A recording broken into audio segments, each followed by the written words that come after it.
CPM എന്ന് പറയുന്ന പാർട്ടിക്ക് ഈ കഴിഞ്ഞ തെരഞ്ഞെടുപ്പിൽ പരാജയപ്പെട്ടു എന്നുള്ളത് നമുക്കെല്ലാം അറിയാം. ഞാൻ നേരത്തെ തന്നെ ഒരു വീഡിയോ ചെയ്തിരുന്നു. അത് ശരിക്കും ഏതാണ്ട് വലിയ ഭീകര പരാജയമാണ്.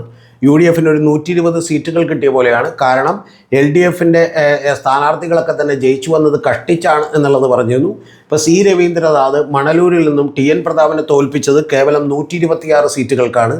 അതുപോലെ 1000-നടുത്ത വോട്ടുകൾ മാത്രമാണ് KN ബാലഗോപാൽ ജയിച്ചു വന്നത് എന്നുള്ളത് നിങ്ങളൊന്ന് ആലോചിക്കണം. അങ്ങനെ ഏതാണ്ട് കഷ്ടിച്ച് വളരെ ബുദ്ധിമുട്ടി മാത്രമാണ് ഇത്തരത്തിലുള്ള ആളുകളൊക്കെ തന്നെ ജയിച്ചു വന്നത്. അതേസമയം നമ്മൾ UDFൻ്റെ സ്ഥാനാർത്ഥികളിലേക്ക് ലിസ്റ്റ് പരിശോധിച്ചാൽ വളരെ അപൂർവം ചില സ്ഥാനാർത്ഥികൾ മാത്രം, ഉദാഹരണത്തിന് K ജയന്തിനെ പോലെയുള്ള ചില സ്ഥാനാർത്ഥികൾ, അത് തന്നെ അദ്ദേഹം അവിടെ ഒരു CPMൻ്റെ കോട്ടയായിട്ടുള്ളൊരു മണ്ഡലത്തിൽ നിന്നാണ് തോട്ടത്തിൽ രാധാകൃഷ്ണനെ തോൽപ്പിച്ചുകൊണ്ട് 1000-ലധികം വോട്ടുകൾക്ക് വന്നത്. മറ്റെല്ലാ മിക്കവാറും കോട്ടകൊത്തളങ്ങളിൽ പോലും വലിയ ഭൂരിപക്ഷമാണ് സംഭാവന ചെയ്തിട്ടുള്ളത് UDFൻ്റെ സ്ഥാനാർത്ഥികൾക്ക് എന്നുള്ളത് കാണാം. എന്ന് പറഞ്ഞാൽ വിദ്യാ ബാലകൃഷ്ണൻ ഒന്നും ജയിക്കുമെന്ന് വിചാരിച്ചല്ല, പക്ഷേ എലത്തൂരിൽ നിന്ന് പോലും അവർക്ക് പോലും വലിയ ഭൂരിപക്ഷം കിട്ടി. അതുപോലെ പേരാമ്പ്രയിൽ നിന്ന് ഫാത്തിമ തഹ്ലിക്ക് വലിയ ഭൂരിപക്ഷം കിട്ടി. ഇത്തരത്തിൽ ഏതാണ്ട് എല്ലാവർക്കും തന്നെ, ഞാൻ പറയുന്നത് അത്രമാത്രം ആ മണ്ഡലത്തിൽ കേന്ദ്രീകരിച്ച് പ്രവർത്തിക്കുകയൊന്നും ചെയ്യാതിരുന്ന ആളുകൾക്ക് പോലും വലിയ ഭൂരിപക്ഷം കൊടുത്തു എന്നുള്ളത് കാര്യമാണ്. ഞാനിപ്പോൾ ഇതിൽ പറയാത്തത് കോഴിക്കോട് K പ്രവീൺകുമാറാണ്. പക്ഷേ K പ്രവീൺകുമാറൊക്കെ കുറേ കാലമായി അവിടെ കൊയിലാണ്ടിയിലൊക്കെ തന്നെ കേന്ദ്രീകരിച്ച് പ്രവർത്തിച്ചിരുന്നു എന്നുള്ളത് വാസ്തവമാണ്. അപ്പോൾ ഇത്തരത്തിൽ അങ്ങനെ പ്രവർത്തിക്കാത്ത ആളുകൾക്കെല്ലാം തന്നെ വലിയ ഭൂരിപക്ഷം കിട്ടി എന്നുള്ളതൊരു യാഥാർത്ഥ്യമാണ്. കൂടാതെ LDFൻ്റെ സ്ഥാനാർത്ഥികൾ, പ്രത്യേകിച്ചും ജയിച്ചിട്ടുള്ള ആളുകൾ പോലും വളരെ വളരെ കഷ്ടിച്ചൊക്കെയാണ് ജയിച്ചിട്ടുള്ളത് എന്നുള്ളൊരു യാഥാർത്ഥ്യമാണ്. അപ്പോൾ ഇതിൽ എവിടെയാണ് ഇടതുപക്ഷത്തിന് തെറ്റുപറ്റിയത് എന്നുള്ളതാണ്. ഇടതുപക്ഷത്തിന് പൂർണ്ണമായിട്ടും തെറ്റുപറ്റി എന്നുള്ളതാണ് എനിക്ക് പറയാനുള്ളത്. അതിൻ്റെ പ്രധാനപ്പെട്ട കാര്യം, ഏറ്റവും ഒന്നാമത്തെ കാര്യം എന്ന് പറയുന്നത്, രമേശ് ചെന്നിത്തലയെ നമ്മൾ കണക്കിലെടുത്തതുപോലെ തന്നെ VD സതീശനെയും യഥാർത്ഥത്തിൽ CPMഉം അതിൻ്റെ അണികളും LDFും ഒക്കെ കണക്കിലെടുത്തു എന്നുള്ളതാണ്. പിണറായി വിജയൻ അടക്കമുള്ള ആളുകൾ അദ്ദേഹത്തെ അണ്ടർ എസ്റ്റിമേറ്റ് ചെയ്തു എന്നുള്ളതാണ് എൻ്റെ ആദ്യത്തെ പോയിന്റ് എന്ന് പറയുന്നത്. അതിൻ്റെ പ്രധാനപ്പെട്ട കാരണം, അദ്ദേഹം ഈ തെരഞ്ഞെടുപ്പിൻ്റെ ചുമതല ഏൽക്കുമ്പോൾ, പ്രതിപക്ഷ നേതാവായി ചുമതല ഏൽക്കുമ്പോൾ തന്നെ വളരെ കൃത്യമായി ചില തന്ത്രങ്ങൾ മെനയുന്നതിന് അദ്ദേഹം മിടുക്ക് കാണിച്ചു എന്നുള്ളതാണ്. കാരണം 2021 നിയമസഭാ തെരഞ്ഞെടുപ്പിൽ എന്തുകൊണ്ടാണ് പിണറായി വിജയൻ വീണ്ടും അധികാരത്തിലേക്ക് വന്നത് എന്നുള്ളത് വളരെ സസൂക്ഷ്മമായി അദ്ദേഹം പഠിച്ചിരുന്നു. അദ്ദേഹം പഠിച്ചതിൻ്റെ അടിസ്ഥാനത്തിൽ അവർ കണ്ടെത്തിയിട്ടുള്ള പ്രധാനപ്പെട്ട കാര്യമെന്ന് പറയുന്നത്, ഒരു കരുതൽ വിജയൻ എന്നുള്ള നിലക്ക്, ഒരു സേവിയർ, നാടിനെ രക്ഷിക്കുന്ന ഒരാൾ എന്നുള്ള നിലക്കുള്ള ഒരു ഇമേജ് പിണറായി വിജയൻ ഉണ്ട് എന്നുള്ളത് കൃത്യമായി അദ്ദേഹം മനസ്സിലാക്കി. അത് വളരെ ക്രാഫ്റ്റഡ് ആയിട്ടുള്ള ഒരു ഇമേജ് ഒന്നും ആയിരുന്നില്ല. പകരം 2018 പ്രളയവും അതിനുശേഷം നമുക്കറിയാം ഈ പറയുന്ന കോവിഡും ഒക്കെ വന്നപ്പോൾ യഥാർത്ഥത്തിൽ കേരളം തന്നെ അങ്ങനെ ഒരു രക്ഷകനെ തേടിയിരുന്നു. ലോകത്ത് മിക്ക രാജ്യങ്ങളിലും തന്നെ അങ്ങനെ അവിടെയുള്ള ഭരണാധികാരികൾ രക്ഷകനായി മാറിയിരുന്നു. അപ്പോൾ അതിൻ്റെ അടിസ്ഥാനത്തിൽ അദ്ദേഹത്തിന് കിട്ടിയിട്ടുള്ള ഒരു പ്രത്യേക പദവി കൂടിയാണ്, വലിയൊരു ഓറ കൂടിയാണ് ഈ പദവി എന്ന് പറയുന്നത്. അപ്പോൾ അതിനെ തകർത്തില്ലെങ്കിൽ, പിണറായി വിജയനെ അത്തരത്തിലുള്ളൊരു ബിംബമാക്കി തന്നെ നിർമ്മിച്ചു വച്ചിട്ടുണ്ടെങ്കിൽ അത് വലിയ പ്രതിസന്ധിയാകും, പ്രശ്നമാകും എന്ന് മനസ്സിലാക്കിയിരുന്നു. യഥാർത്ഥത്തിൽ നിങ്ങൾ അറിയേണ്ടത് ഇതേപോലെ തന്നെയാണ്. അരവിന്ദ് കെജ്രിവാളിൻ്റെ അഴിമതി വിരുദ്ധ പ്രതിച്ഛായ തകർത്ത് കളയണമെന്ന് വിചാരിച്ച് BJP ആണ് അദ്ദേഹത്തെ പിടിച്ച് ജയിലിൽ അടക്കുന്നത്. അത് ഗൂഢാലോചനയാണെന്ന് തെളിഞ്ഞു. പക്ഷേ അദ്ദേഹത്തിന് തിരികെ വന്നപ്പോൾ രാജ്യവും ഭരണവും അതുപോലെ ഏതാണ്ട് സ്വന്തം പാർട്ടിയും അടക്കം നഷ്ടപ്പെട്ടിരുന്നു എന്നുള്ളത് നിങ്ങൾ അറിയണം. അപ്പോൾ അത്തരത്തിൽ ഒരാളെ തകർക്കാനുള്ള വഴി ഏതാണെന്ന് കൃത്യമായിട്ട് അറിയാവുന്നത്.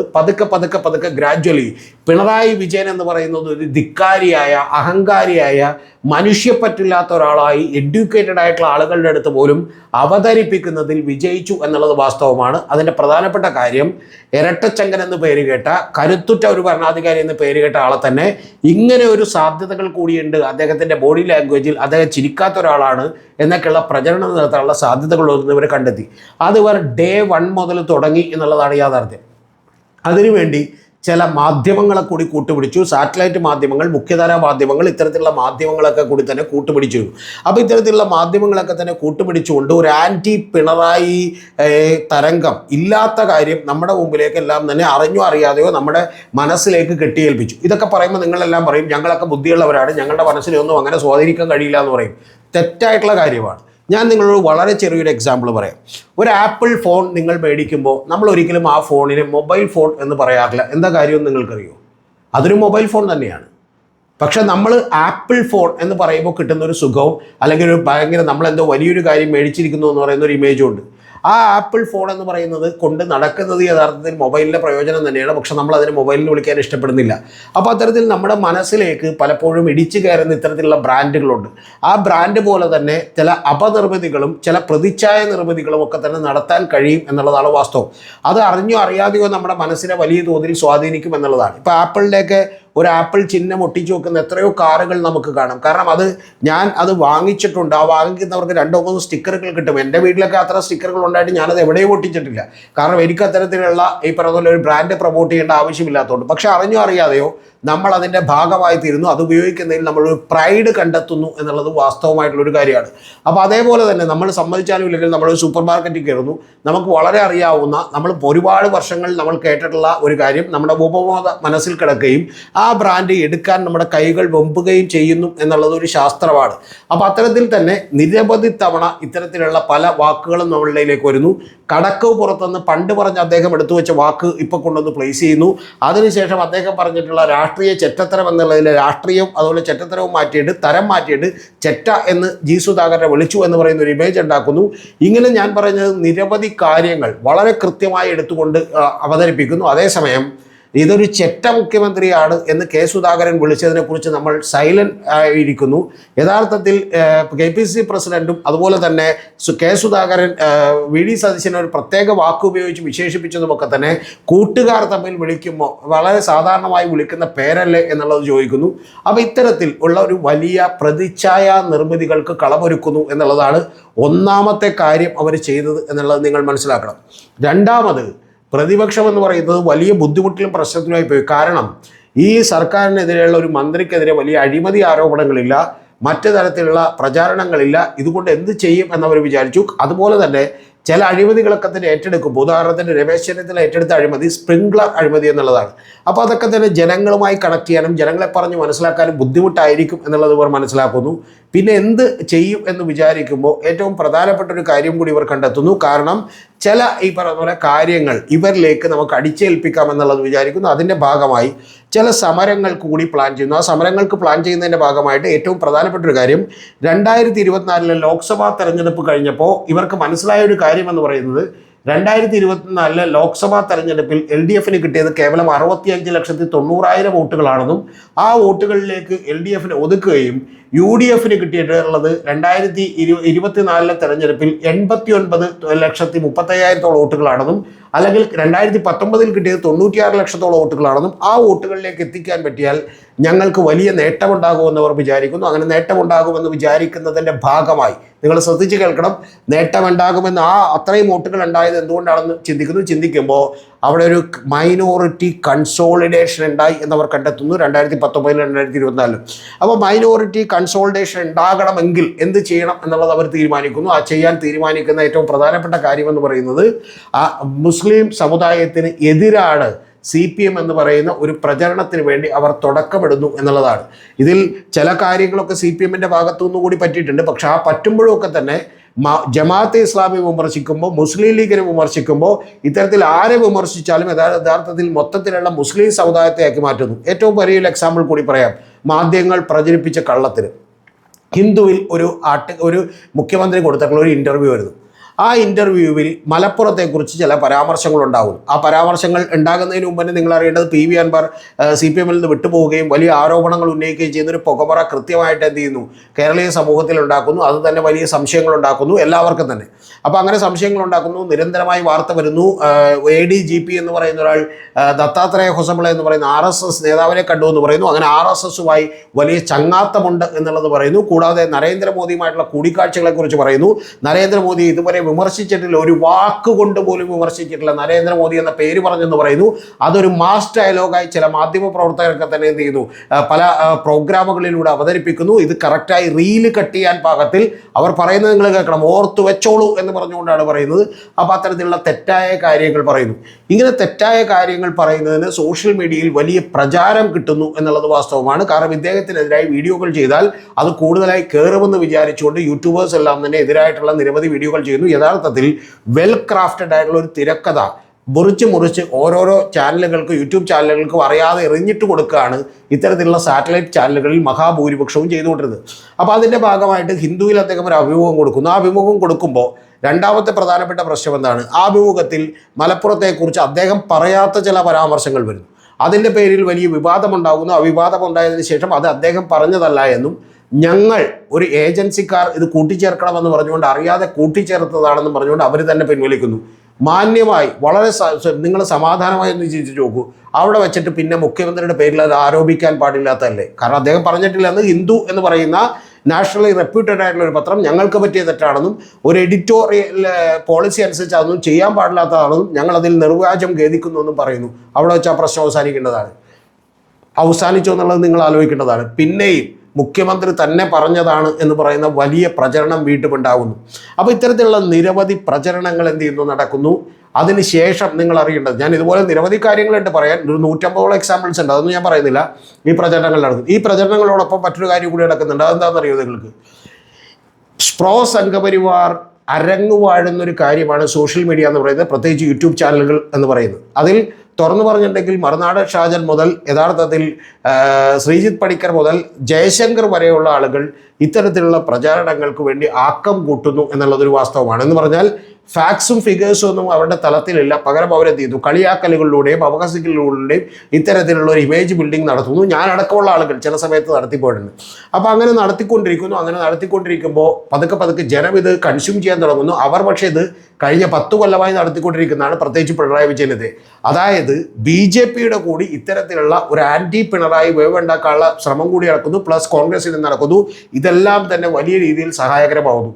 ഇതെല്ലാം ചെയ്തുകൊണ്ടിരിക്കുമ്പോൾ CPM എന്താണ് ചെയ്തുകൊണ്ടിരുന്നതെന്ന് വെച്ചാൽ, ഇത്തരത്തിലുള്ള ഒരു കാര്യത്തെയും അഡ്രസ്സ് ചെയ്യാനോ അതിനോട് കൃത്യമായി പ്രതിവിധി ചെയ്യാനോ അല്ലെങ്കിൽ ഏതെങ്കിലും തരത്തിലുള്ള സോഷ്യൽ മീഡിയയിൽ വളരെ പ്രബലനായിട്ടുള്ള ഒരാളെ വളർത്തിയെടുക്കാനോ ഒന്നും CPM തയ്യാറാകുന്നില്ല എന്ന് മാത്രമല്ല, ഞാൻ ഞെട്ടിച്ചൊരു കാര്യമെന്ന് പറയുന്നത്, ചാനലുകളിലെല്ലാം ചർച്ചയ്ക്ക് പറഞ്ഞുവിടുന്ന ആളുകൾ, പറഞ്ഞുവിടുന്നതല്ല കേട്ടോ, CPM പറഞ്ഞുവിടുന്നതല്ല, CPMന് അറിയില്ല.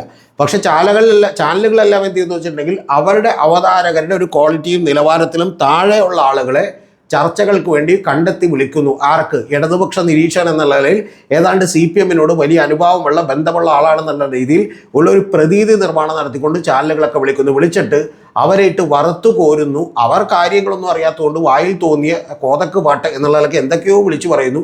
അവിടെ നിന്ന് ഉരുകുന്നു. അവിടെ നിന്ന് എല്ലാ ദിവസവും തകരുന്നു. തകരുമ്പോഴെല്ലാം ഇത് വന്നു പതിക്കുന്നത് LDFൻ്റെയും CPMൻ്റെയും അക്കൗണ്ടിലാണ്, തലയിലാണ്. ഞാൻ വളരെ പ്രമുഖനായിട്ടുള്ള ഒരു നേതാവിനോട് ചോദിച്ചു, ഇവരെയൊക്കെ നിങ്ങൾ അറിയില്ലെന്ന് ചോദിച്ചപ്പോൾ അതിൽ പങ്കെടുക്കുന്ന പലരെക്കുറിച്ചും അദ്ദേഹത്തിന് യാതൊരു ധാരണയില്ല. എന്ന് പറഞ്ഞാൽ 6 മണി 8 മണി വരെയുള്ള ചർച്ചക്കിടക്ക് പലരെയും പറഞ്ഞു വിടുന്നത് അതെല്ലാം ചാനലുകാരെ വിളിക്കുന്നതാണ്. ശേഷം നമുക്കറിയില്ല എന്ന് പറയുന്നു. ഞാൻ പറയുന്നു, എങ്കിൽ ഇതൊരു വലിയ അപകടമാണ്. നിങ്ങൾ അത്തരത്തിലുള്ള ആളുകളെ ഡിസോൺ ചെയ്യണം. ഇത് ഞങ്ങളുടെ ആളുകളല്ല, ഞങ്ങളോട് ചോദിച്ചാൽ ഞങ്ങൾ ആളുകളെ പറഞ്ഞുവിടാം, അല്ലാതെ ഇത്തരത്തിലുള്ള ആളുകളല്ലെന്ന് പറയണം. കാരണം ഇതിന് തൊട്ടു മുമ്പ് M സ്വരാജും MP രാജേഷും P രാജുവും ഒക്കെ ചർച്ചയ്ക്ക് പോയിക്കൊണ്ടിരുന്നപ്പോൾ ഏറ്റവും വലിയ ഒരു പ്രാമുഖ്യം യഥാർത്ഥത്തിൽ LDFനുണ്ടായിരുന്നു. ഈ ചർച്ചകളിലെല്ലാം തന്നെ അവരുടെ ആളുകൾ വന്നാൽ പറഞ്ഞ് ജയിക്കാൻ കഴിയില്ല എന്ന് പറയുന്നൊരു തോന്നലുണ്ടായിരുന്നു. ഇതിന് പകരം വളരെ മോശപ്പെട്ട യാതൊരുവിധ ഏക്കും പോക്കും അറിയാത്ത ആളുകളെ കൊണ്ടുവന്നിരുത്തുന്നു. അവരെന്തൊക്കെയോ CPMൻ്റെ അനുഭാവിയാണെന്നുള്ളതൊക്കെ വിളിച്ചു പറയുന്നു. ജനങ്ങളൊക്കെ തന്നെ ഇത് CPMൻ്റെ ആരോ ആണെന്ന് തെറ്റിദ്ധരിക്കുന്നു. ഇങ്ങനെ ഞാൻ ഈ പാചകം പറഞ്ഞതിൻ്റെ 3ാമത്തെ ദിവസമാണ് പ്രിയപ്പെട്ട റെജി ലൂക്കോസ് വലിയൊരു ഗുണം ചെയ്തത്. അദ്ദേഹം നേരെ പോയി BJPയിലേക്ക് ജോയിൻ ചെയ്തു. അപ്പോൾ അതിനുശേഷം ആ നേതാവ് തന്നെ എന്നെ വിളിച്ചിരുന്നു. ഏറ്റവും പ്രബലനായ നേതാവാണ് CPMൽ. അദ്ദേഹം എന്നെ വിളിച്ചിട്ട് ചോദിച്ചു, രതീഷേ, ഇത് പറഞ്ഞത് ശരിയാണെന്ന് എനിക്ക് ഇപ്പോഴാണ് മനസ്സിലായത്. യഥാർത്ഥത്തിൽ ഏതോ സംസ്ഥാന കമ്മിറ്റി മെമ്പർ വിട്ടുപോയതുപോലെയാണല്ലോ ഈ പറയണത് എന്ന് ചോദിച്ചു. സത്യം പറഞ്ഞിട്ടുണ്ടെങ്കിൽ ആ ആളെക്കുറിച്ച് ഞാൻ അദ്ദേഹത്തോട് ചോദിച്ചപ്പോൾ അദ്ദേഹം എന്നോട് പേരെന്താണ്, പുള്ളിയുടെ ആരാണെന്ന് എന്നോട് ചോദിക്കണം. അപ്പോൾ അത്തരത്തിൽ ചെയ്യുന്നു. ഞാൻ പറഞ്ഞു, ഇത് നിങ്ങൾ എന്ത് ചെയ്യണം, പത്രസമ്മേളനം വിളിച്ചുകൂട്ടി പറയണം, ഇതൊന്നും ഞങ്ങളുടെ ആളുകളല്ല. ഇനി ഞങ്ങളുടെ വാദം പറയാനാണെങ്കിൽ ഞങ്ങളുടെ ആളുകളെ ഞങ്ങൾ പറഞ്ഞുവിടാം, അല്ലെങ്കിൽ ഞങ്ങൾ ഇത്തരത്തിലുള്ള ആളുകളെ വേണമെങ്കിൽ തരാം, പക്ഷെ ഇതൊന്നും ഞങ്ങളുടെ ആളുകളല്ല എന്ന് പറഞ്ഞാൽ ഡിസോൺ ചെയ്യണം എന്ന് തോന്നി. അപ്പോൾ അത്തരത്തിലുള്ള വളരെ ഒരു ശ്രദ്ധക്കുറവ് CPMൻ്റെ ഭാഗത്ത് ഉണ്ടാകുന്നു. CPM എല്ലാ ദിവസവും ഒരു ഒപ്പീനിയൻ ബിൽഡ് ചെയ്യുന്ന ഇത്തരം ചർച്ചകളിൽ വന്നിരുന്ന് തേഞ്ഞു പോകുന്നു എന്നുള്ളൊരു വസ്തുതകളുണ്ട്. ഇനി ഇത് കൂടാതെ ഏതെങ്കിലും നല്ല മിടുക്കന്മാരായിട്ടുള്ള ആളുകളെത്തിയാൽ മാധ്യമപ്രവർത്തകരുടെ ഒരു ടെസ്റ്റുണ്ട്. ആ ടെസ്റ്റ് എങ്ങനെയാണെന്ന് വെച്ചിട്ടുണ്ടെങ്കിൽ അവരൊരു കാര്യം ഒരു ചോദ്യം ചോദിക്കും. ആ ചോദ്യത്തിന് ഉത്തരം പറഞ്ഞ് കഴിയുമ്പോൾ ഇവരെന്ത് ചെയ്യും, ഇവരുടേതായിട്ടുള്ള ഒരു റിമാർക്ക് അങ്ങോട്ട് നടത്തും. അതായത് അതൊക്കെ നിങ്ങൾ പറഞ്ഞത് ശരി തന്നെ, പക്ഷേ മറ്റേ കാര്യത്തിൽ നിങ്ങൾ ഇത് തെറ്റാണ് എന്ന് പറഞ്ഞുകൊണ്ട് നേരെ അടുത്ത ആളിലേക്ക് പോകും. അപ്പോൾ അത്തരത്തിലുള്ളൊരു സാധ്യത കൂടിയാണ് ഇത്. പക്ഷേ ഇത് പലപ്പോഴും സ്വരാജിനെ പോലെയുള്ള MP രാജേഷെ പോലെയുള്ള അല്ലെങ്കിൽ അതുപോലെയുള്ള ആളുകളാണെങ്കിൽ ഇത്തരം അഭ്യാസമൊന്നും പെട്ടെന്ന് നടക്കാൻ സാധ്യതയില്ല. അവർ കുറേ കൂടി സീസൺഡ് ആയിട്ടുള്ള കൃത്യമായി കാര്യങ്ങൾ അറിയുന്ന ആളുകളാണ്. അപ്പോൾ അതുകൊണ്ട് തന്നെ ഇത്തരത്തിലുള്ള ആളുകളെ എന്ത് ചെയ്യുന്നു, എടുത്തു വെക്കുന്നു. പകരം വലതുപക്ഷത്ത് നിന്ന് കുറച്ചുകൂടി കൃത്യമായി കാര്യങ്ങൾ ആർട്ടിക്കുലേറ്റ് ചെയ്യാൻ കഴിയുന്ന ആളുകളെയും ഇവരെടുത്തു വെക്കും. അങ്ങനെ ഇവരെന്ത് ചെയ്യുന്നു, ഒരു രംഗം സൃഷ്ടിക്കുന്നു. ഇതിനെ ഒന്നും CPM അഡ്രസ്സ് ചെയ്തില്ല. സോഷ്യൽ മീഡിയയിൽ നിങ്ങളൊന്ന് ആലോചിച്ച് നോക്കണം. സോഷ്യൽ മീഡിയ എടുത്തു നോക്കിയിട്ടുണ്ടെങ്കിൽ അതിൽ യൂട്യൂബിൽ ഞാൻ ഈ നേതാവിനോട് പറഞ്ഞു, ആ യൂട്യൂബിൽ ഇപ്പോൾ കാണുന്ന ആളുകളൊക്കെ വലിയ സാംസ്കാരിക നേതാക്കളാണ്. അതായത് ഇപ്പോൾ സച്ചിദാനന്ദ മാഷോ സുകുമാർ അഴീക്കോടോ അല്ലെങ്കിൽ അതുപോലെയൊക്കെ ആളുകൾ ഉണ്ടായിരുന്ന പോലെ ഈ നവകാലത്തെ സാമൂഹ്യ ഈ പറഞ്ഞ പോലെ വലിയ തോതിലുള്ള ഈ പറഞ്ഞ പോലെ സാമൂഹികമായി ഇടപെടുന്ന ആളുകളാണ്. അവർക്ക് വലിയ സ്വാധീനമുള്ള ആളുകളാണ്. അപ്പോൾ അത്തരത്തിലുള്ള ആളുകളെ നിങ്ങൾക്ക് എന്തുകൊണ്ട് ബിൽഡ് ചെയ്യാൻ കഴിയാതെ പോയെന്ന് ചോദിച്ചാൽ ബോധപൂർവമായിട്ടുള്ള ഒരു അറ്റംപ്റ്റും ഉണ്ടായില്ല. അതേസമയം സംഘപരിവാർ എന്ത് ചെയ്തു എന്ന് വെച്ചിട്ടുണ്ടെങ്കിൽ, സംഘപരിവാറിന് അനുകൂലമായ ഒരാൾ ഒരു വീഡിയോ ചെയ്യുന്നു. ആ വീഡിയോ ചെയ്യുന്നു എന്ന് കണ്ടെത്തിയിട്ടുണ്ടെങ്കിൽ അവരുടെ ആളുകളോട് എല്ലാവരും തന്നെ ഇത് ലൈക്ക് ചെയ്യാൻ പറയുന്നു, കാണാൻ പറയുന്നു. അങ്ങനെ അവരുടെ വാട്സപ്പ് ഗ്രൂപ്പുകളിലേക്ക് ഇടുന്നു. ഗ്രൂപ്പുകളിലേക്ക് ഇട്ടുകൊടുത്തിട്ടുണ്ടെങ്കിൽ ആദ്യത്തെ 1 മണിക്കൂറിനകം തന്നെ 20,000 25,000 വന്ന സർജ് ഉണ്ടാവുന്നു. അപ്പോൾ സർജ് ഉണ്ടാവുമ്പോൾ യൂട്യൂബ് തന്നെ അതിൻ്റെ അൽഗോരിതം വർക്ക് ചെയ്തുകൊണ്ട് മറ്റ് നിരവധി പേരെ കാണിക്കുന്നു. അപ്പോൾ സ്വാഭാവികമായിട്ട് ചാനലിൽ ഭയങ്കര റീച്ച് കിട്ടും. പിന്നെ ഇത്തരം ടോപ്പിക്കുകൾ ഇട്ടാലേ റീച്ച് കിട്ടുള്ളൂ, കാശ് കിട്ടുള്ളൂ എന്നുള്ള അവസ്ഥയിലേക്ക് എത്തും. അങ്ങനെ പണമൊന്നും കൊടുക്കാതെ തന്നെ സംഘപരിവാറിന് വേണ്ടി അറിയാതെ തന്നെ ആ സൈഡ് പിടിച്ചുകൊണ്ട് വാർത്തകൾ ഉണ്ടാക്കുകയും അതിൽ മാത്രം റിസർച്ച് ചെയ്യുന്ന നിരവധി ആളുകൾ ഉണ്ടായി വരും. അപ്പോൾ ഇത്തരത്തിലുള്ള വലിയൊരു എക്കോ സിസ്റ്റം ഇവർ ബിൽഡ് ചെയ്തു. ആ ബിൽഡ് ചെയ്തതിനെ തകർക്കാൻ CPM ഒരു പണിയും ചെയ്തില്ല എന്നുള്ളതാണ് യാഥാർത്ഥ്യം. അതെല്ലാം കഴിഞ്ഞപ്പോൾ നിങ്ങളെല്ലാം അറിയേണ്ടത്, പെട്ടെന്നൊരു സുപ്രഭാതത്തിൽ നിങ്ങളൊന്ന് ആലോചിച്ച് നോക്കണം, ആശാ സമരം പോലെയുള്ള സമരങ്ങൾ വരുന്നു. ഇതുപോലെയുള്ള സമരം നിങ്ങൾ ഓർത്ത് നോക്കണോട്ടോ. PSCയുടെ റാങ്ക് ലിസ്റ്റിൽപ്പെട്ടവർ മുട്ടിലഴയുന്ന സമരം 2021 നടത്തി. പക്ഷെ അത് വിജയിക്കാതെ പോയി. അതിനുശേഷം ഇത്തരത്തിലുള്ള ഒരു സമരം നടത്തുന്നു, ഈ ആശാ സമരം. ഈ ആശാ സമരത്തെ കൃത്യമായി ചെല്ലും ചെലവും കൊടുത്ത സമരം നടത്തിയത് UDF ആണ്. 1.5 കൊല്ലം മുമ്പ് തന്നെ അവർ അതിൻ്റെ പ്ലാനിങ് തുടങ്ങി സമരം നടത്തുകയും ചെയ്തു. എന്താണ് സമരം നടത്തിയത്? പാവപ്പെട്ട കുറേ സ്ത്രീകൾ, 233 രൂപ ഡെയിലി കിട്ടുന്ന സ്ത്രീകൾ, ഒരു 700 രൂപയെങ്കിലും ഇല്ലാതെ എങ്ങനെ ജീവിക്കുമെന്ന് പറഞ്ഞ് നിരന്തരമായി തിരുവനന്തപുരത്ത് ടൗണിനകത്ത് വന്ന് സെക്രട്ടേറിയറ്റിൽ വന്ന് സമരം ചെയ്യുകയാണെന്നാണ്. ഞാനും 3 തവണ സമരത്തിന് എന്നതാണ്. ആദ്യം എനിക്കൊരു അനുഭാവം തോന്നിയതാണ്. പക്ഷെ പിന്നീട് ഞാൻ അവിടെ ചെന്ന് നിരവധി ആളുകളൊക്കെ ആയിട്ട് സംസാരിച്ചു. എന്നോട് അഭിവാദ്യം ചെയ്യാനൊക്കെ പറഞ്ഞു. ഞാൻ ചെയ്തില്ല. കാരണം എനിക്കിതിലൊരു സ്പെല്ലിംഗ് മിസ്റ്റേക്ക് ഫീൽ ചെയ്തു. കാരണം ഇത് വളരെ ഓർഗനൈസ്ഡ് ആയിട്ട് ആരും ഇതിൻ്റെ പുറകിൽ നിന്നുള്ളൊരു ഈവൻ്റാണ് എന്നുള്ളത് എനിക്ക് മനസ്സിലായി. ആ ഈവൻറ്റുകളിലേക്ക് മാധ്യമങ്ങളെല്ലാം വലിയ ശ്രദ്ധ കൊടുക്കുന്നു. ആളുകൾ വളരെ വൈകാരികമായി സംസാരിക്കുന്നു. ചില മാധ്യമപ്രവർത്തകർ, ഇവർ തന്നെ ചട്ടം കെട്ടിയിട്ടുള്ള മാധ്യമപ്രവർത്തകർ അവിടെ ചെന്ന് നിന്ന് കണ്ണീർ പൊഴിക്കുന്നു. വലിയ തോതിലുള്ളൊരു ജനവികാരം എതിരായിട്ടുണ്ടാകുന്നു. അത് കഴിഞ്ഞതിന് ശേഷം നിങ്ങൾ അറിയേണ്ടത് ഏറ്റവും പ്രധാനപ്പെട്ട കാര്യം, ഇവർ ചെയ്ത ഏറ്റവും വലിയ പണി എന്താണെന്ന് അറിയാം. അതിനെ അഡ്രസ്സ് ചെയ്യാനും CPM തയ്യാറായില്ല. അതെന്താണെന്ന് വെച്ചിട്ടുണ്ടെങ്കിൽ, ഇവരെ അപ്പോയിന്റ് ചെയ്തേക്ക് ഇവരെ ശമ്പളം കൊടുക്കുന്നതിൽ മഹാഭൂരിപക്ഷവും സ്റ്റേറ്റ് ഗവൺമെൻറ്റാണ്, സെൻട്രൽ ഗവൺമെൻറ്റുമാണ്. സെൻട്രൽ ഗവൺമെൻറ് പണം കൂട്ടിയാൽ അത് ഇന്ത്യയിലെ മുഴുവൻ ആശാ വർക്കേഴ്സിനും അതിൻ്റെ ഗുണം കിട്ടും. അപ്പോൾ കേന്ദ്ര ഗവൺമെൻറ്റിനോട് കൂടി, യൂണിയൻ ഗവൺമെൻറ്റിനോട് കൂടി കൂട്ടാനല്ല ഇവർ പറയേണ്ടത്. അത് ഇവർ പറഞ്ഞില്ല എന്ന് മാത്രമല്ല, അവരോട് വളരെ അനുഭാവപൂർണ്ണമായ സമീപനം സ്വീകരിക്കുന്നു. കേന്ദ്രമന്ത്രിയായിട്ടുള്ള സുരേഷ് ഗോപി കൊണ്ടുവന്ന് കൊട ചൂടുന്നു. ആ കൊട കൊടുക്കുന്നു, ചൂടിക്കൊണ്ട് സമരം ചെയ്തു എന്ന് പറഞ്ഞാൽ, ഇത് കേട്ടിരിക്കുന്നത് നിങ്ങളും ഞാനും കൂടി പാർട്ട്ണർഷിപ്പിൽ ഒരു കമ്പനി ഉണ്ടെങ്കിൽ നമ്മൾ സ്റ്റാഫിനെ വെച്ചിട്ടുണ്ടെങ്കിൽ ആ സ്റ്റാഫുകൾ മുഴുവൻ എനിക്കെതിരെ സമരം ചെയ്യുന്നു. നിങ്ങളും കൊണ്ട് അവർക്ക് കൊട കൊടുക്കുന്നു. നിങ്ങളോട് അവർക്കൊരു പരാതിയില്ല. അതിൽ തന്നെ ഒരു തട്ടിപ്പില്ലേ? പക്ഷേ ഈ തട്ടിപ്പ് തുറന്നു കാണിക്കാനായിട്ട് CPM കൊണ്ട് പറ്റിയില്ല. കാരണം CPM കൂടെയുള്ള നിരവധി ആളുകൾ പോലും ഇതിനെതിരെ ശബ്ദിക്കുകയും ആശാ സമരത്തിന് അനുകൂലമായി നിൽക്കുകയും പാവപ്പെട്ട സ്ത്രീകൾ എത്രയോ ബുദ്ധിമുട്ടിലാണ് എന്ന് പറയുകയൊക്കെ ചെയ്തു. കാരണം 1000 രൂപയായിരുന്ന വേതനം 6000 രൂപ വർദ്ധിപ്പിച്ചു കൊടുത്ത പിണറായി സർക്കാർ മോശക്കാരാവുകയും 1 രൂപ പോലും കൂട്ടാത്ത കേന്ദ്ര ഗവൺമെൻറ് വളരെ മിടുക്കന്മാരാവുകയും ചെയ്തു എന്നുള്ളതാണ് യാഥാർത്ഥ്യം. അപ്പോൾ ഇത്തരത്തിലുള്ള നിരവധി പ്രചനങ്ങളിലൂടെ വളരെ ഒരു ബിൽഡ് ചെയ്തിട്ടുള്ള കൺസ്ട്രക്ട് ചെയ്തിട്ടുള്ള ഒരു ഫോൾസ് ഇമേജ് ഈ പ്രതിച്ഛായകളിലൂടെ കൃത്യമായിട്ട് ഈ സർക്കാരിനെതിരെയുള്ള ഒരു കാര്യം അവർ ബിൽഡ് ചെയ്ത് കൊണ്ടുവന്നു എന്നുള്ളത് വാസ്തവമാണ്. അപ്പോൾ ഇതിനിടയിൽ സ്വാഭാവികമായിട്ടും CPM ഇപ്പോൾ ശബരിമല സ്വർണ്ണക്കൊള്ളയടക്കം നിരവധി കാര്യങ്ങളിലുള്ള എതിർപ്പുകൾ കൂടി നേരിടേണ്ടി വന്നു എന്നുള്ളതൊരു വാസ്തവമാണ്. അതിൽ പത്മകുമാറിനെതിരെ നടപടിയെടുക്കാത്തൊക്കെ എന്തുകൊണ്ട് വൈകിപ്പിച്ചു എന്നുള്ളത് നമുക്കറിയില്ല. പക്ഷേ ഇത്തരത്തിലുള്ള നിരവധി കാര്യങ്ങൾ കൂടി ഇവർക്ക് ഒരു തിരിച്ചടിയായി തീർന്നു എന്നുള്ളതൊരു വാസ്തവമാണ്. CPM ഭാഗത്തുനിന്നും ചില തെറ്റുകൾ ഉണ്ടായിട്ടുണ്ട് എന്നൊന്നും എല്ലാത്തിനും മുഴുവൻ അവർ 100% പെർഫെക്റ്റ് ആയിരുന്നു എന്നൊന്നും പറയില്ല. പക്ഷെ പ്രധാനപ്പെട്ട ഒരു കാര്യം, ഇത്തരത്തിലുള്ള ഒരു പ്രതിച്ഛായ നിർമ്മിതികൾ നടത്തിക്കൊണ്ടേയിരിക്കുന്നതിനിടയിൽ ഇതിനെ ഒന്ന് വാദിക്കാനോ കൃത്യമായി അവതരിപ്പിക്കാനോ കഴിയാത്ത നിരവധി ആളുകൾ ഈ സോഷ്യൽ മീഡിയയിൽ വന്ന് തേയുകയും ആ തേഞ്ഞതിന് ശേഷം അതെല്ലാം തന്നെ CPM ആളെ അറഞ്ചം പുറഞ്ഞം വെട്ടിയിരിക്കുന്നു, അവരെല്ലാം തകർന്നു പോയിരിക്കുന്നു എന്ന് പറഞ്ഞ് 1 മിനിറ്റുള്ള റീലുകളാക്കി ഷോർട്സുകളാക്കി എല്ലാം തന്നെ സോഷ്യൽ മീഡിയയിൽ കിടന്ന് കറങ്ങുകയും ചെയ്തുകൊണ്ടിരുന്നപ്പോൾ സോഷ്യൽ മീഡിയ ചെലുത്തുന്ന ഈ സമൂഹത്തിൽ ചെന്ന് ഇൻഫ്ലുവൻസ് ഇവർ അറിയാൻ കഴിയാതെ പോയി. ഞാൻ നിങ്ങളോട് പറയാം, 2016 നിയമസഭാ തെരഞ്ഞെടുപ്പിൽ തന്നെ 95 നിയമസഭാ മണ്ഡലങ്ങളിൽ ഡെക്കാൻ ഹെറാൾഡിൻ്റെ ഒരു ലേഖനമുണ്ട്. അതിനകത്ത് പറയുന്ന ഒരു പഠനത്തിൽ പറയുന്ന ഒരു കാര്യം, ആ 96 നിയമസഭാ മണ്ഡലങ്ങളിൽ വിജയം തീരുമാനിച്ചത് സോഷ്യൽ മീഡിയ ആണെന്നാണ്. അത് നിങ്ങൾ അറിയേണ്ടത് കുറേ കൂടി കടന്ന് നിങ്ങൾ നോക്കിയാൽ 2021 അത് ഏതാണ്ട് 140 അങ്ങനെയാണ് ഉണ്ടായത് എന്നുള്ളതാണ്. കുറച്ചുകൂടി കഴിയുമ്പോൾ ഇതിപ്പോൾ അതിൻ്റെ തീവ്രത എത്രമാത്രമായിരിക്കും എന്ന് നിങ്ങളൊന്ന് ആലോചിച്ച് നോക്കണം. ഞാൻ ദീർഘിപ്പിക്കുന്നില്ല. ഇന്തോനേഷ്യയിലും അമേരിക്കയിലും തുർക്കിയിലും വരെ ഇതിൻ്റെ സ്വാധീനം കൊണ്ടാണ് തെരഞ്ഞെടുപ്പുകളിൽ ഇലക്ഷനുകളിൽ ആളുകൾ വിജയിക്കുന്നത് എന്ന് പറയുന്ന വിശദമായ പഠനങ്ങളുണ്ട്. ഞാൻ അതിനെക്കുറിച്ച് വീഡിയോ ചെയ്യണമെങ്കിൽ നിങ്ങൾ താഴെ കമൻറ്റ് ചെയ്താൽ മതി. അപ്പോൾ അതിനെക്കുറിച്ച് ഞാൻ വെൽ സ്റ്റഡീഡാണ്. ഇപ്പോൾ ഇന്തോനേഷ്യയിൽ പ്രഭാവോ സുബിയാന്തോ എന്ന് പറയുന്ന ഒരു മേജർ ജനറൽ, ക്രൂരനായിട്ടുള്ള മേജർ ജനറലായിരുന്നു.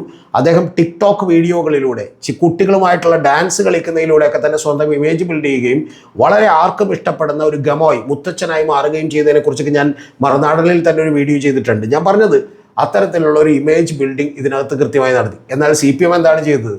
CPM ചെയ്തത് ഇതെല്ലാം കണ്ട് മിണ്ടാതിരിക്കുകയും വളരെ കൃത്യമായൊരു പണികൾ എടുക്കാതിരിക്കുകയും ഏറ്റവും ഒടുവിലായപ്പോൾ കോടിക്കണക്കിന് രൂപ മുടക്കി നിരവധി ഹോർഡിങ്ങുകൾ വെക്കുകയും അന്നേരം സോഷ്യൽ മീഡിയ ക്യാമ്പയിൻ നടത്തുകയും ഇരുണ്ട കാലം എന്ന് പറഞ്ഞ് ക്യാമ്പയിൻ നടത്തുകയൊക്കെ ചെയ്തു. ശരിയാണ്, ഏറ്റവും ലാസ്റ്റ് ആയപ്പോൾ അവർ ഉണർന്ന് എണീറ്റു. പക്ഷേ പ്രധാനപ്പെട്ട ഒരു കാര്യം എന്താ, നിങ്ങളൊന്ന് ആലോചിക്കുന്നുണ്ടോ?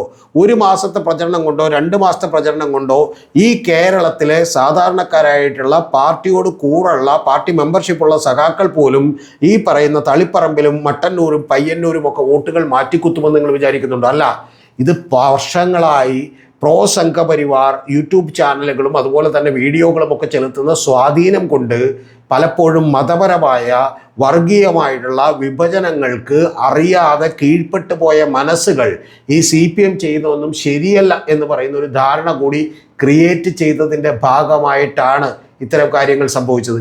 ഇത് കൂടാതെ ഏറ്റവും ഒടുവിൽ അവർ കൊണ്ടുവന്നിട്ടുള്ള ഒരു നരേറ്റീവ് എന്താ, സച്ചിദാനന്ദൻ മാസ്റ്റർ പോരാളർ പറയുന്നു, തുടർഭരണം വന്നാൽ ബംഗാളിലേതുപോലെ CPM ഇല്ലാതാവും, അതുകൊണ്ട് തുടർഭരണം ഉണ്ടാവരുത്, ഭരണം എന്ന് പറയുന്നത് അത് പാർട്ടിക്ക് ദോഷമാണ്, അതുകൊണ്ട് നിങ്ങൾ അതിൽ നിന്ന് മാറണം, ഇത്തവണ തോൽക്കട്ടെ എന്ന് പറയുന്ന ഒരു ധാരണ കൂടി വളരെ കൃത്യമായി വളരെ നിഷ്കളങ്കരായിട്ടുള്ള സഖാക്കളുടെ ഉള്ളിലേക്ക് സെല്ല് ചെയ്യുന്നു. എന്ന് പറഞ്ഞാൽ ഇത്തവണ കൂടി ഭരണം വന്നാൽ ഒരുപക്ഷെ CPM തകർന്നു പോയേക്കാം. അപ്പോൾ CPM നിലനിൽക്കണമെന്നുണ്ടെങ്കിൽ നിങ്ങൾ ഒരിക്കലും CPM വോട്ട് ചെയ്യരുത് എന്ന് പറയുന്നു.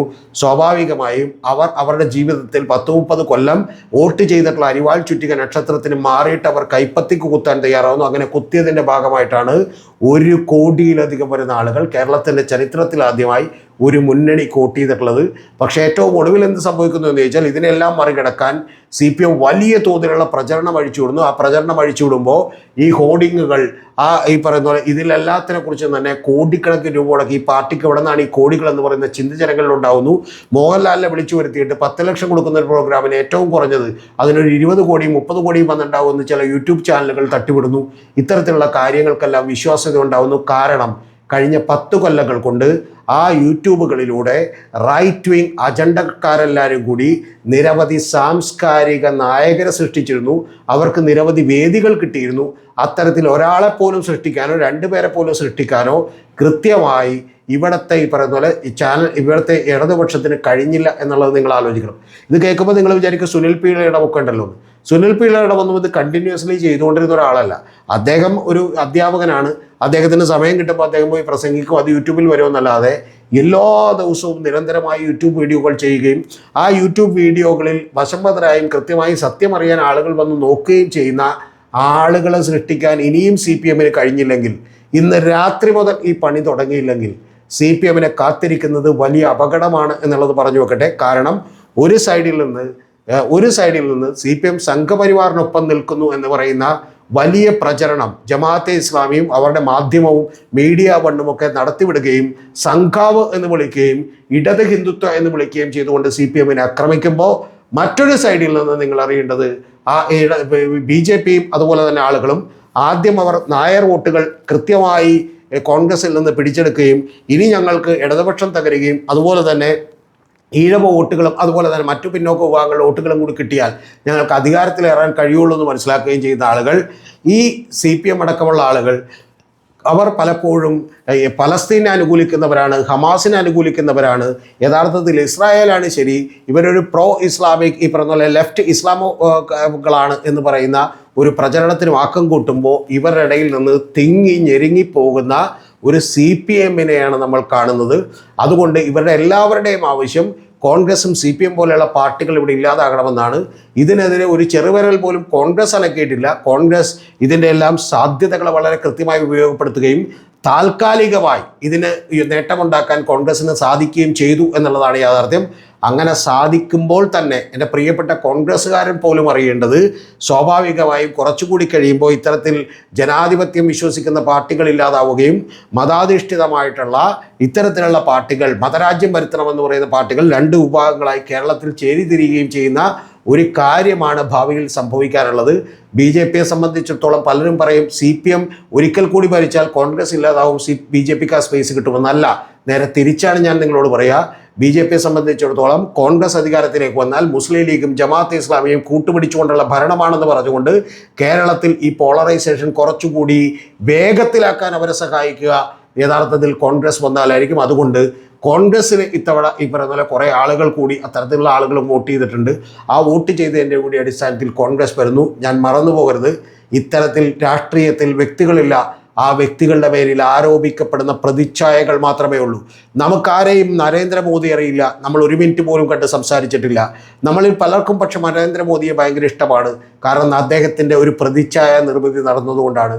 നമുക്കാർക്കും രാഹുൽ ഗാന്ധി അറിയില്ല, പക്ഷെ രാഹുൽ ഗാന്ധിയെ നമുക്ക് ചിലർക്ക് ഇഷ്ടമാണ്.